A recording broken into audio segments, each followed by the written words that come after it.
నమస్తే అన్న, అందరికీ నమస్కారం. కువైట్లో కొత్త ట్రాఫిక్ చట్టం అమలులోకి వచ్చిన విషయం అందరికీ తెలిసిందే. అలాగే దీనికి సంబంధించి కువైట్ అధికారులు కీలక ప్రకటన చేశారు. 2025-26 మధ్య మనం చూసుకుంటే కానీ కువైట్లో వేల జరిమానా కేసులు నమోదు చేసినట్లు తెలిపారు.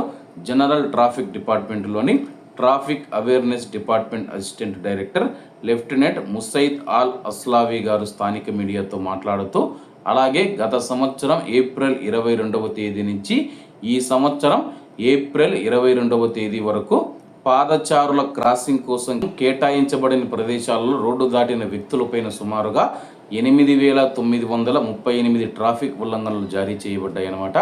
అంటే ప్రస్తుతం రోడ్డు దాటేందుకు అనుమతి ఉండదన్నమాట. కానీ ఎక్కడైనా సరే కానీ మనకు వైట్ లైన్స్ వేస్తుంటారు కదా, అక్కడైతే మనం రోడ్డు దాటాల్సి ఉంటుంది. రోడ్డు దాటకుండా ఎలా పడితే అక్కడ రహదారులను దాటుతూ ఉంటారన్నమాట. అలాగే రోడ్డు దాటుతూ ఉన్న వ్యక్తులకు దారి ఇవ్వనందుకు కువైట్లోని డ్రైవర్లపైన కూడా కేసు నమోదు చేసి 20 దినార్ల జరిమానా విధించినట్లు అధికారులు తెలియజేశారు.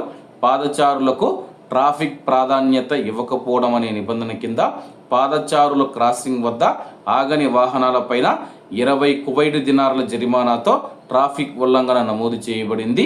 మరియు ఉల్లంఘనదారునికి సాహెల్ అప్లికేషన్ ద్వారా దాని గురించి తెలియజేయబడుతుందని చెప్పేసి పాదచారుల క్రాసింగ్ నిబంధనలు పాటించడం ట్రాఫిక్ సంస్కృతిలో ఒక ముఖ్యమైన భాగమని, డ్రైవర్లు పాదచారులకు ప్రాధాన్యత ఇవ్వాలని, అదే సమయంలో పాదచారులు తమ భద్రతను నిర్ధారించుకోవడానికి కేటాయించిన ప్రాంతాలను ఉపయోగించి క్రాసింగ్ సిగ్నల్స్ను పాటించాలని చెప్పేసి ఆయన నొక్కి చెప్పడం జరిగింది.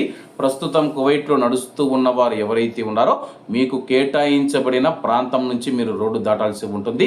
అలాగే కువైట్లో ఉన్న డ్రైవర్లు ఎవరైతే ఉన్నారో ఎవరైనా రోడ్డు దాటేటప్పుడు వాళ్ళకు దారి ఇవ్వాలని చెప్పేసి, అలా చేయకపోతే ఇద్దరికి 20 దినార్ల వరకు జరిమానా ఉంటుందని చెప్పేసి ట్రాఫిక్ అధికారులు హెచ్చరించారు. కాబట్టి అందరూ బాగుండాలి, అందులో మనం ఉండాలి. అందరికీ నమస్తే అన్న, జై హింద్.